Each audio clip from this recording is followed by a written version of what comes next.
మణికంఠకి చెప్తా ఉన్నా, mister Manikanta IPS officer, మా కార్యకర్తల మీద మా నాయకుల మీద నువ్వు రౌడీ షీట్లు పెడతామని బెదిరించడం అనేది అసాంఘికమైన చర్య. తక్షణమే నువ్వు సమాధానం చెప్పు, తక్షణమే క్షమాపణ చెప్పు అని అడుగుతా ఉన్న వైఎస్ఆర్ కాంగ్రెస్ పార్టీ కార్యకర్తలకి మణికంఠ తక్షణమే సమాధానం చెప్పకపోతే నీ అంతు తేలుస్తాం చట్టపరంగా అని కూడా మనం చేస్తున్నాం. ఇష్టం వచ్చినట్టు రాజకీయ నాయకుల మీద నువ్వు రౌడీ షీట్లు ఓపెన్ చేస్తావా? మేము ఎందుకు వచ్చాం రాజకీయాల్లోకి? ప్రజాసేవ చేయాలనే ఉద్దేశంతో రాజకీయాల్లోకి వచ్చాం.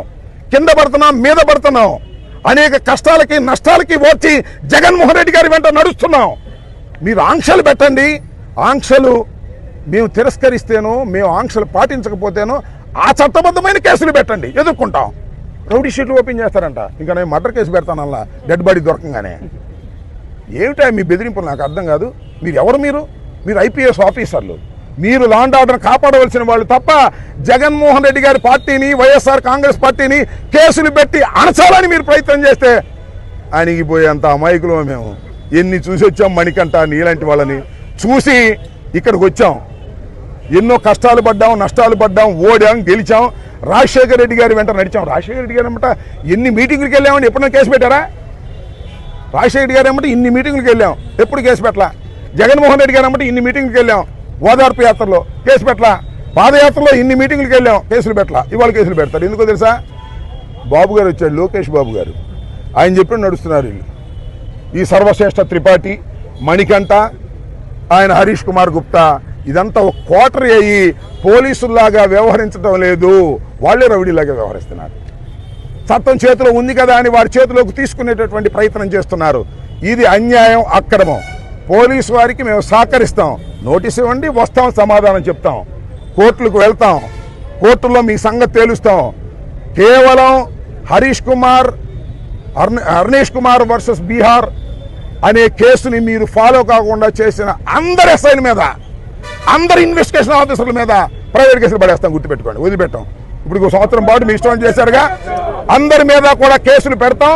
పోలీస్ ఆఫీసర్లైనా కూడా వదిలిపెట్టే ప్రశ్నే లేదని కూడా ఈ సందర్భంగా నేను మనవి చేస్తున్నాను. మేము ఏమి చేసినా చట్టబద్ధంగానే చేసేటటువంటి వ్యవహారం, కానీ చట్టానికి వ్యతిరేకంగా చేసేటటువంటి మనుషులం కాదు. మేము ప్రజల నుంచి వచ్చినటువంటి మనుషులం. మా మీద మీరు ఇలాంటి పిచ్చి పిచ్చి కేసులు పెట్టి మమ్మల్ని బెదిరించాలనుకుంటే బెదిరిపోవడానికి మేము సిద్ధంగా లేము. 113 మంది కేసులు పెట్టారయ్యా. 113 మంది కూడా ధైర్యంగా ఉండండి. ప్రతి వాయిదాకి వెళ్దాం, మేము కూడా వస్తాం. పిక్నిక్ వెళ్ళినట్టు వెళ్దాం. ఈ కేసులు నిలబడేది కాదు, చచ్చేది కాదు. ఆ 113 మంది కాక ఇంకెవరన్నా కూడా పెట్టే అవకాశం ఉంది, ఎందుకంటే ఇన్వెస్టిగేషన్ కంప్లీట్ కాలేదు కాబట్టి. 113 మందిలో ఒక 10 మంది మాత్రం అవుట్ సైడ్ వాళ్ళు ఉన్నారు. కరోనా మా సత్యనపల్లి వాళ్ళే. అందరి పేర్లు చూసా, ఆ లిస్టు చూస్తే మా నాయకులు ఎవరు అర్థమైపోద్ది. అందరినీ మా నాయకులు ఎతికి పెట్టారు. పెట్టకపోతే మా నాయకుడు కాదు ఏమైనా దశకొచ్చింది వ్యవహారం. కాబట్టి ఇలా దుర్మార్గమైనటువంటి ఒక పోలీసు రాజ్యం ఇవాళ రాష్ట్రంలో నడుస్తూ ఉంది. ఎన్నాళ్ళు నడుస్తుందో కూడా చూస్తాం. లోకేష్ రాజ్యం ఎన్నాళ్ళు నడుస్తుందో కూడా చూస్తాం. ఇలాంటి ఉడత ఊపులకు బెదిరిపోవడానికి వైఎస్ఆర్ కాంగ్రెస్ పార్టీ నాయకులు, కార్యకర్తలు సిద్ధంగా లేరు. కొందికి రాటు తేలుతారు. ఈ ప్రభుత్వం సంగతి తేలుస్తారు. మా మీద కేసులు పెట్టం కాదురా మొగడా, ఇచ్చిన హామీలు నెరవేర్చుకునే కార్యక్రమం చూడండి అయ్యా బాబు అంటే అది లేదు. అయ్యా ఇచ్చిన హామీలు నెరవేర్చడం అయ్యా అంటే నీ నాలుగు మందం అంటున్నాడు చంద్రబాబు. ఆయన నాలుగు మాత్రం భలే పల్చన, చెప్పిన అబద్ధం చెప్పకుండా చెబుతాడు. నిన్న చెప్పాడు చూసారా, తల్లికి వందనం అంట, లోకేష్ బాబు ఆలోచన అంట. ఏం పోయేకాలం వచ్చిందా? జగన్మోహన్ రెడ్డి గారు పెట్టినటువంటి అమ్మ ఒడి, దాన్ని కొద్దిగా మాడిఫై చేసి తల్లికి వందనం పెట్టావు. నీకు ఎప్పుడు రావాలి ఇట్లాంటి ఆలోచనలు? నీ జీవితంలో ఇప్పటికి 3 సార్లు ముఖ్యమంత్రి చేసావు. ఎప్పుడన్నా ఇలాంటి ఆలోచన వచ్చిందా? ఉచిత విద్యుత్ ఆలోచన వచ్చిందా? అమ్మ ఒడి ఆలోచన వచ్చిందా? ఫీజు రియంబర్స్మెంట్ ఆలోచన వచ్చిందా?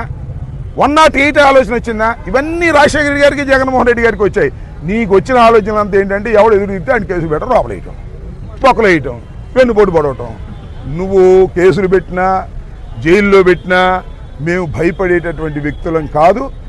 నీ సంగతి, నీకు సపోర్ట్ చేస్తున్నటువంటి పోలీసు వారి సంగతి కూడా తేలుస్తామనే విషయాన్ని కూడా దయచేసి మర్చిపోవద్దని మనవి చేస్తూ, ఇవాళ మరి మమ్మల్ని పిలిచారు, మేమందరం వచ్చాం. ఇంకా చాలా మంది ఉన్నారు. ఎంతమంది నువ్వు తీసుకొచ్చి ఇలా ఎవరిని మేమేమి భయపడేటువంటి వ్యక్తులం కాదని ముఖ్యంగా సల్తెనపల్లి నియోజకవర్గ ప్రజలందరూ కూడా గుర్తుపెట్టుకోండి. మీ వెనకాల నేనేదో ఇక్కడి నుంచి వెళ్ళిపోయాను, మీ వెనకాల మేము ఉన్నాం, భార్గవ్ ఉన్నాడు, మేము మీకు అండగా ఉంటాం. కేసులకు భయపడమాకండి. ఇంకా అవసరమైతే 4 కేసులు పెట్టుకోమన్నా, మనకేం భయం లేదు. పెట్టుకోవడానికి ఇన్కమ్ చేద్దాం, no problem at all. Okay, ఎవరైతే మాట్లాడుతున్నారు? Okay, thank you.